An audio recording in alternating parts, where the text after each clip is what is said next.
네, 스튜디오에는 최요한 시사평론가, 한동희 뉴스토마토 기자 자리해 주셨네요. 안녕하십니까? 안녕하십니까. 네, 반갑습니다. 최요한입니다. 네, 반갑습니다. 먼저 관련 내용 같이 가보도록 할까요? 한동희 기자 먼저 브리핑이 좀 필요할 것 같습니다. 네.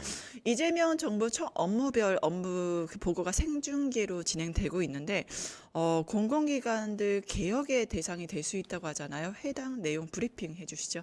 네, 지금 오늘이 업무보고 4일 차인데요. 네. 주목되는 게 한 가지가 있습니다. 이제 이재명 대통령이 직접 공공기관까지 챙기고 있다는 건데 지금 부처와 그리고 청 그리고 위원회 이렇게 하는 게 보통 업무보고 수순이라면 네. 228개 공공기관까지 직접 업무보고를 받고 생중계로 진행하고 있다는 게 좀 차별점인 것 같습니다. 네. 그렇기 때문에 이게 질문이 이재명 대통령의 질문이 공공기관까지 미치는데 이게 뭐 야권에서는 사실 공공기관 물갈이를 위해서 지금 이야기하는 것 아니냐라는 해석도 있습니다. 그래서 지금 이게 인위적인 물갈이 대신에 실질적으로 가능한 공공기관장 교체가 어느 정도 수준인지를 좀 전수조사를 해봤습니다. 그래서 공공기관 경영정보 공개 시스템 알리오라고 있습니다. 네. 여기에 2025년 현황을 보면 344개 공공기관이라고 나와 있는데 네. 여기에 13곳은 부설기관으로 포함돼 있어서 그 숫자를 빼면 될 것 같고요. 이 중에서 현재 공석인 곳이 47곳입니다. 네. 여기서 부설기관 빼더라도 45곳인데 강원랜드, 한국가스기술공사, 주택도시보증공사 이런 곳들이 현재 공석으로 남아 있고요. 그리고 임기가 만료됐는데 기관장직을 유지하는 곳도 꽤 있습니다. 이게 네. 44곳인데 이 중에서는 지금 기술보증기금이라든지 이런 부분들이 현재 임기가 만료된 곳인데 후임자 인선 과정에서 기술보증기금 같은 경우에 후임자 인선 과정에서 비상계엄이 터졌습니다. 그래서 이제 절차들이 중단이 됐었고 아직까지 현재 유임 상태인 곳이고 내년 6월을 기준으로 볼 때 이재명 정부 임기 1년, 내년 6월을 기준으로 볼 때까지 확장을 시키면 41곳인데 지금까지 말씀드린 것을 총 합하면 132곳이 현재 공석이거나 임기 만료이거나 이제 임기가 종료될 곳, 그러니까 교체가 가능한 곳으로 좀 보여집니다.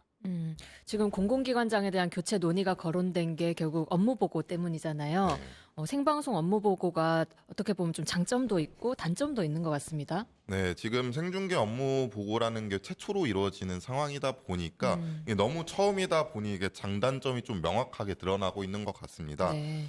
일단 장점부터 말하자면 투명성이죠. 일단 투명성이고 효용성인데 이 업무 보고가 원래 비공개로 진행이 됐기 때문에 국민들이 알 방법이 없었습니다. 그동안은 업무 보고를 이제 기자들이 대통령실에 질문을 하면 그 나온 내용, 브리핑 해주는 내용만 받을 수 있었는데 지금은 이제 이재명 대통령이 직접 공개를 하고 공공기관까지 직접 챙기면서 국민들이 언론을 거치지 않더라도 직접 볼 수 있는 상황. 그러니까 지금 국민주권 정부를 하고 있는 상황에서 국민주권 정부를 이행하고 있는 상황이라고 볼 수 있는 것 같습니다. 네. 근데 이게 좀 단점도 있을 수밖에 없는 상황인데요. 어떤 게 있을까요? 비공개로 논의돼야 될 사안들이 있습니다, 사실. 근데 이게 정책의 완성도가 아직 높지 않다거나 그러면 기자님이 보시기에 비공개로 했어야 될 내용인데 공개된 내용은 뭐가 있을까요? 비공개로 했어야 될 내용은 근데 뭐 제가 평가하기는 이르지만 아직 나오지 않은 것들도 있습니다. 국방부라든지 외교부라든지 이건 비공개로 조금 될 것 국가 같기는 한데 외교안보상. 이런 네. 부분들은 좀 외교라는 게 사실 상대국이 있다 보니까 좀 그런 위험 부담이 있기 때문에 만약 이게 생중계로 진행된다면 부담이 생길 수밖에 없는 거죠. 그런 부분도 있고 뭐 예를 들어서 주식에 관련되는 부분이나 직접적으로 영향을 미치는 부분들 대통령의 한마디가 주식에 영향을 미칠 수 있지 않습니까? 네. 근데 이런 부분들이 만약에 그냥 정책의 완성도 없이 얘기된다면 그 위험 부담이 있을 수도 있는 부분이기 때문에 그 부분이 좀 단점이 될 수도 있다라는 얘기가 현재 나오고 있는 상황인 것 같습니다. 그리고 대통령이 직접 이끌어 가야 되는 상황이기 때문에 결국에는 맨파워로 이루어지고 있는 상황이라서 대통령이 실수라도 한다면 뭐 대통령이 말 한마디라도 실수한다면 이 전체 취지가 어그러지고 이제 단 한마디로 인해서 뭐 다른 언론의 질타를 받을 수 있고 이런 상황이 될 수 있다는 점이 단점이 될 수 있을 것 같습니다. 네, 최유한 평론가님, 예. 이재명 정부가 역대 최초로 이제 부처 업무를 공개를 했잖아요. 인상 깊었던 게 인천공항사장 공개 질타, 새만금 청장 공개 질타, 뭐 여야 인사 상관없이 다 완전 때려 박았는데 예. 이러한 공개 질타와 인사 조치의 실효성에 대해서 좀 어떻게 보셨습니까? 시간을 거슬러 올라가서 지난 그 문재인 정부 시절에 문재인 대통령이 그때 5.18 희생자 가족을 안아준 적이 있었어요. 그때 많은 사람들이 감동받으면서 정치 효용성을 얘기했거든요. 지금은 그거보다 훨씬 더 높아진 것 같아요. 국민들 반응이 이걸 진지하게 보고 있는 내가 신기하다라든지 함께 회의하는 기분이라든지 이런 국민적 반응이 굉장히 뜨거워요.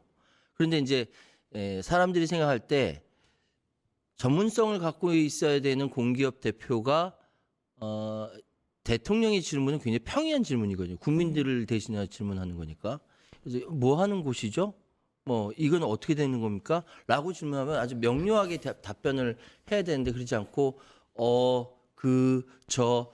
답변 끌면서 답답하게 하니까 국민들이 이제 자격이 없는 거 아닌가 이렇게 생각을 해요. 근데 더구나 공교롭게도 이제 내년에 지방선거가 있고 이학재 청장 같은 경우 인천시장 후보로까지 이야기가 되고 있는 상황이기 때문에 지금 상황에서 일부러 골탕 먹이는 거 아니냐 뭐 이런 얘기도 있지만 가리지 않고 이제 대통령의 자세를 저는 뭐라고 표현했냐면 모두 까기 자세라고 얘기했어요. 네, 그거 여야 관계없이 다 까시더라고요. 맞습니다. 새만금 예. 청장이든 뭐 인천공항 사장이든 다 까시더라고요. 그러니까 지금 상황은 그만두라고 이제 그만두세요라고 의도적으로 이야기했다라는 관점도 있지만 사실 그거 아닌 것 같거든요. 그러니까 어떤 점에서 그럴까요? 업무를 파악하고 대통령의 업무를 파악하고 그 업무에 맞춰서 질문은 어려운 질문도 아니고 국민들이 생중계하고 있으니까 그 수준에 맞춰서 하는 것이기 때문에 그렇게 어려운 질문도 아닌 것 같아요. 그런데 어쨌든 지금 상황에서는 국민들 입장에서는 내가 이런 회의를 보고 있는 내가 신기하다고 이야기할 정도로 효용성이 굉장히 큰 것 같고 그러면서 제가 딱 든 생각은 공인이라는 거, 유명인이 아닌 국민의 세금으로 삶을 영위하는 공인은 어떤 자격을 가져야 되는가에 대해서 다시 한번 생각하게 되었습니다. 예, 추가 질문인데요. 예. 이제 말씀하신 대로 공인을 얘기하셨고 그게 어려운 질문도 아니었다. 그럼 한마디로 나왔던 기관장들, 질타받았던 기관장들은 좀 기본도 안 된 게 아니냐 이런 생각이 들긴 하는데 이게 왜 이렇게 질타했냐, 이거 정치적 의도가 뭐냐라고 해석을 했을 때는 계엄 이후에 그 윤석열의 알박기 인사에 대한 어떠한 교체 압박을 이재명 대통령이 준 게 아니냐 이러한 정치적 의도로 해석하는 사람도 있습니다. 어떻게 보세요? 굉장히 많습니다. 그런 의도로 보는 사람도 굉장히 많고 네. 예를 들어서 질문을 했는데 답변을 하지 못한 경우는 당연히 국민들 생각에서는 저 준비 안 된 거 아니에요? 뭐 그냥 낙하산 인사구나라고 이해하죠. 근데 사실 김대중 정부도 그렇고 노무현 정부도 그렇고 그 이후에 모든 정부들도 준비되지 않은 사람을 그냥 자리 마련해 주려고 낙하산으로 꽂은 경우 굉장히 많습니다. 그렇죠. 그렇기 때문에 전문성이 없는 건 당연한 것이고 그걸 국민들이 모르냐 알고 있습니다. 이번에 이학재 인천공항 사장이 소위 얘기해 $100짜리 지폐 책 사이에 끼고 들어가면은 전수조사 뭐 이야기 나니까 불가능하다라고 얘기했는데 이거 1997년도에 보도 나왔던 거예요. 예전에 나왔던 거죠. 우리 그렇죠. 2002년도에는 이거를 실제로 적발하기도 했어요. 불가능한 게 아니거든요. 근데 이걸 모르고 있고 그렇게 대답을 했다? 전문성 없는 것이죠. 근데 이렇게 얘기했다고 해서 나가라고 하는 거구나라고 또 이야기하는 건 또 오버 아니냐라는 생각도 들고요.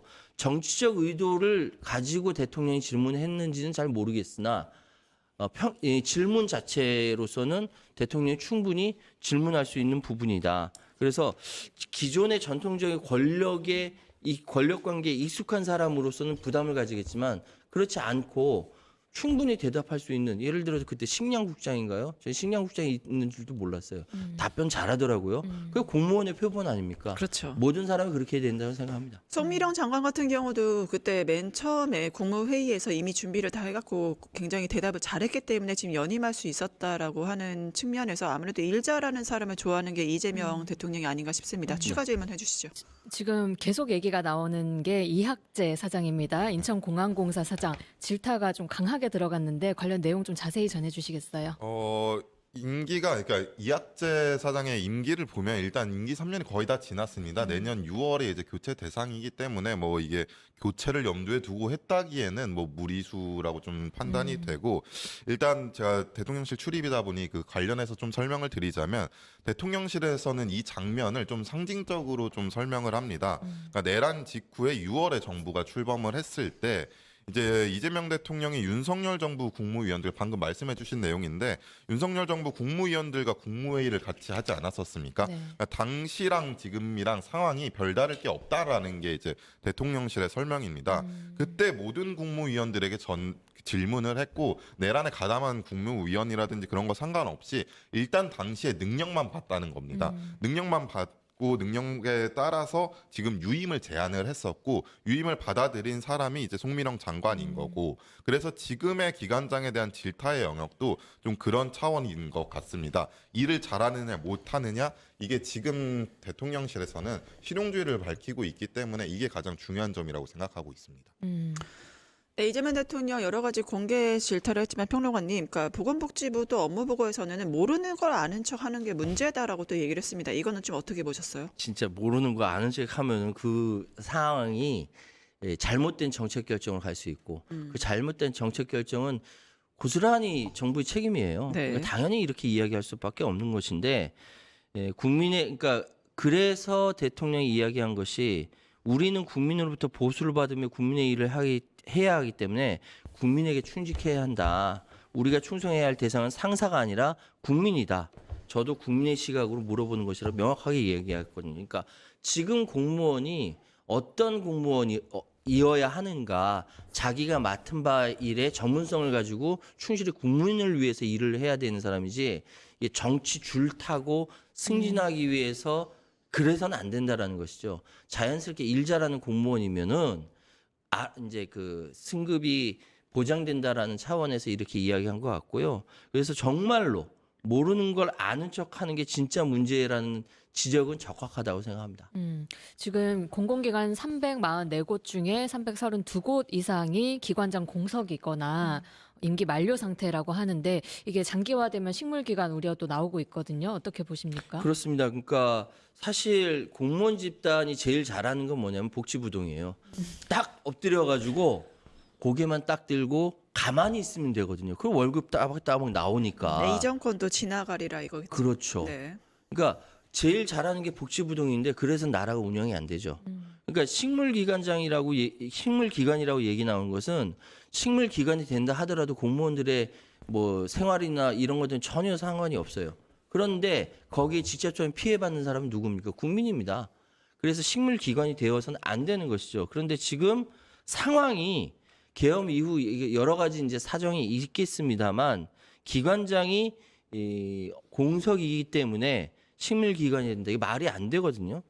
그래서 사실은 여전히 이제 이 상황은 빨리빨리 진행돼야 되는데 그렇다고 아무나 꽂을 수는 없는 거 아닙니까? 그러니까 낙하산 인사는 안 되는 상황이고 그래서 그 내부에서라든지 하루빨리 이제 기관장이 있어야 되는데 이런 상황을 대통령이 명확하게 안다는 것이죠. 아마도 이렇게 공개적으로 방송하고 이렇게 하는 것이 국민들한테 우리 공무원들의 수준을 보십시오라고 공개적으로 알려주는 것 같아요. 네. 그만큼 또 이재명 대통령으로서는 자신감도 있고 그리고 이런 것들은 좀 입체적으로 좀 생각해야 되지 않을까 하는 생각이 드네요. 예. 네, 결국에는 한도윤 기자, 예산이 918조 원, 엄청난 예산이 투입되는 공공기관인데 여기서 리더십 공백, 국가적으로, 국민적으로 많이 손실이 있지 않겠습니까? 이거는 개혁이 필요할 것으로 보이는 대통령실을 어떻게 풀어갈 예정으로 좀 보이시는지. 네, 말씀하신 대로 공공기관 예산이 900조 원이 넘습니다. 네. 이게 우리나라 예산이 700조가 조금 넘는데 이번에 통과된 게 이게 지금 슈퍼 예산이라는 수식어가 붙지 않습니까? 근데 공공기관 예산이 900조 원이 넘는데 공공기관장 알박기 하고 낙하산하고 이게 문제니까 이거 부분 분명히 좀 개혁이 필요하다 이런 생각을 가지고 있는 것 같습니다. 그래서 지금 이재명 대통령은 지금 성과를 내는데 중심을 두고 있는데 일단은 공석인 곳들 임명을 지금 6개월이 지났는데 의도적으로 안 하는 것 같기는 합니다. 그러니까 충분히 꽂아 넣을 수 있는 자리들이 있음에도 아직 좀 기다리고 있는 상황인 것 같습니다. 이게 지금 개혁 작업을 위해서인 것 같다라는 생각이 지금 드는데 지난 8월에 이재명 대통령이 이런 얘기를 한 적이 있습니다. 공공기관장 개수가 너무 많아서 이거 지금 통폐합해야 되는 거 아니냐. 그래서 지금 정부에서는 지금 유사 기관들 업무들 지금 파악하고 있는 과정이고요. TF 꾸려서 지금 제가 알기로는 비서실장이 하고 있는 걸로 아는데 장원식 비서실장 얘기하시는 거죠. 네. TF 꾸려서 지금 하고 있는 것 같고요. 그리고 또 한 가지 작업은 이제 국회 차원의 작업인데 네. 대통령의 임기와 공공기관장의 임기를 일치시키려는 지금 법안을 내놓은 상황입니다. 아직 네. 논의 중이기는 한데 이게 자꾸 전 정권에서 알박기 해놓은 인사들과 지금 현재 진행 중인 정권과 격차가 있다 보니 그렇죠. 이게 보조가 안 맞춰지기 때문에 네. 그럴 거면 차라리 임기를 맞춰서 함께 하고 함께 내려오자 이 방법을 지금 현재 논의 중인 것 같습니다. 예. 평론가님, 금방 한동인 기자가 네. 말했던 부분이요. 대통령 임기와 기관장 임기 일치시키는 법 어떻게 좀 보십니까? 사실 필요할까요? 미국도 마찬가지예요. 미국도 대통령이 가려면 한 3만 자리, 4만 자리 그 정도가 전체가 다 바뀐다라고 해요. 그렇죠. 그런데 이제 저는 기본적으로 찬성은 합니다만 네. 우리 동양적인 사고방식하고 서양은 좀 다르니까 일 잘하는 사람 굳이 그리고 정치 바람을 타지 않는 부분까지 굳이 갈릴 필요가 있는가라는 생각도 합니다. 그러니까 사실은 기준은 국민이 되어야 될 것 같고 그런데 그렇다고 해서 정권을 선택한 국민의 뜻에 따라서 결이 다른데도 계속 가져간다. 이건 또 문제가 있는 것 같고 그래서 이거는 정말 운용의 묘가 굉장히 필요하다. 기본적으로 바꾸는 거는 당연한데 그럼에도 불구하고 국민적 지지가 높은 기관장이라든지 중요한 부분이라고 한다면은 이 부분은 좀 운용의 묘가 필요하지 않을까 그런 생각이 드네요. 네. 네, 지금까지 132곳의 공공기관의 리더십 공백에 대해서 그리고 정부와 여당의 이 리더십 공백에 대한 도전 과제에 대해서 같이 살펴봤습니다. 함께해 주신 최유한 시사평론가, 한동인 뉴스토마토 기자님 감사합니다. 예, 감사합니다. 아, 유튜브 구독하고 실시간 채팅과 댓글을 남기시면 매일매일 7천 TTCO를 드립니다. 참여 방법은 통통물 어플을 다운로드하고 회원가입과 로그인을 해주세요. 마이페이지에서 나의 회원 고유 번호를 복사해주세요. 유튜브 구독 후 실시간 채팅이나 댓글창에 고유 번호를 한 번만 입력하면 준비 끝! 지금 유튜브 채팅과 댓글 쓰기 참여하고 실천 TTCO 받아가세요.